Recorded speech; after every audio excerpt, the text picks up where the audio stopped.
So Amanda Banks, thank you so much for joining me today.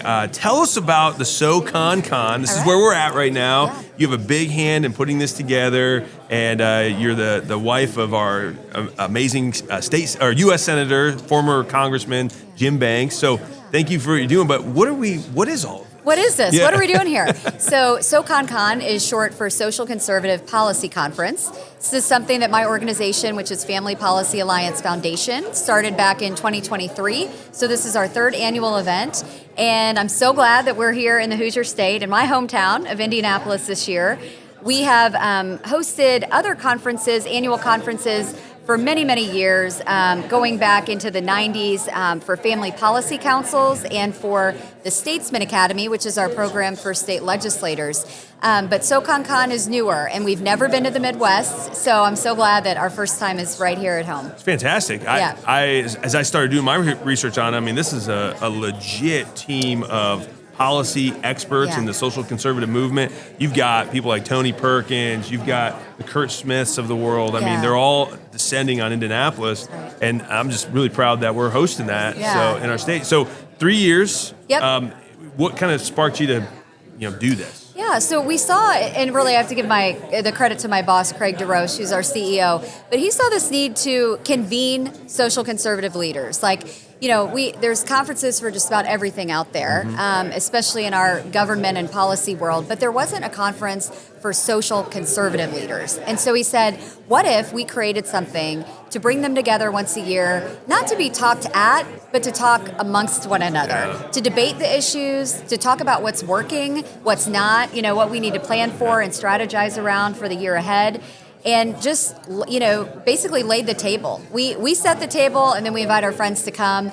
And honestly, I think what sets us apart, this conference, is the format of it. That it's not, like I said, about us, speaking to the crowd, but it's about everyone coming together around the table and figuring out the solutions to the problems that our culture and our government faces. It's amazing. Yeah. What are some of the social issues that you think are going to be the hot button topics in the next 10 years? Maybe some we're dealing with now, or maybe some it's on the horizon, but most people haven't even thought about yet. Yeah. I see just for this next year in particular, more focus on religious freedom. I think people are motivated now, like they feel an opening, perhaps. That's my perception, to be bolder about the freedom that we do have, obviously, in our country, for religious freedom, freedom of speech, but we've been a bit quiet, in recent years, and I see a resurgence there. I hope that's true. Parents' rights is a huge one. And protecting our kids and all of us online. Age verification legislation has been trending around the country, and we've got a lot more work to do, but we're seeing some early wins that are super encouraging, especially in the state legislatures. Seeing state legislatures say, we will protect our kids through legislation. Obviously, that's not the only answer. Parents have to be vigilant. But if we can require age verification on adult websites, on social media, and app verification, it's huge. Changes everything. Yeah. That's fantastic. As we're looking at AI, we're going to have problems and issues arising we don't even know about yet. That's right. With AI. So being on the front lines with SoConCon, discussing these things, having legislators from all over and policy people from all over the country come together and say, hey, have you guys seen this issue? What are you doing about it? I think it's best practices is how we get through this. We're all sharing our best practices. When it comes to religious freedom, maybe last thing I'll say, have you seen an uptick in churches getting involved? Because I think that's really the crux of the issue. The church has been largely absent from these conversations for 60 years because of things like the Johnson Amendment, or you don't talk about politics and polite company or whatever. Things, lies like that. So do you get a sense in the last 3 years of doing SoConCon that pastors, congregations, churches around the nation are saying, hey, we probably have a role to play here? Absolutely. I'm so encouraged by that. In fact, part of our ministry at FPA is Christians Engaged, and that's our ministry focused on civic engagement.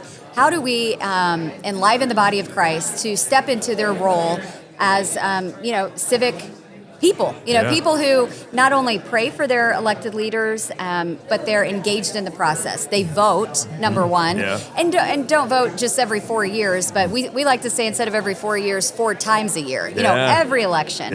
So they're voting, they're praying, and they're engaging. They're talking to their legislators. They're going to school board meetings, and we have a whole curriculum designed to empower them to do that. Christians Engaged Academy, we call it.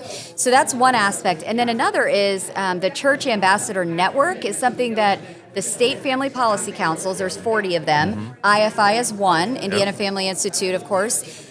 They have really taken hold of this program to engage the churches specifically and pastors. So that's a whole new program. Well, it's not exactly new. It's been around a few years, but started in Iowa. It's really taken form around the country now. I'm so glad IFI is part of that. Josh Hirschberger. Yeah, Josh Hirschberger, exactly. So that's another great initiative that we see spreading, and I think we've got a lot of growth ahead of us in that. That's fantastic. Yeah. Okay, so if people want to find out more about SoConCon and maybe the academy, where would they go? FamilyPolicyAlliance.com. Okay. Yeah. Awesome. Okay. Well, thank you, Amanda, for all you're doing. You bet. Thank you to Jim as well. You guys are really leading the state on social conservative boldness. So, Thanks, Micah. Appreciate you. Thanks.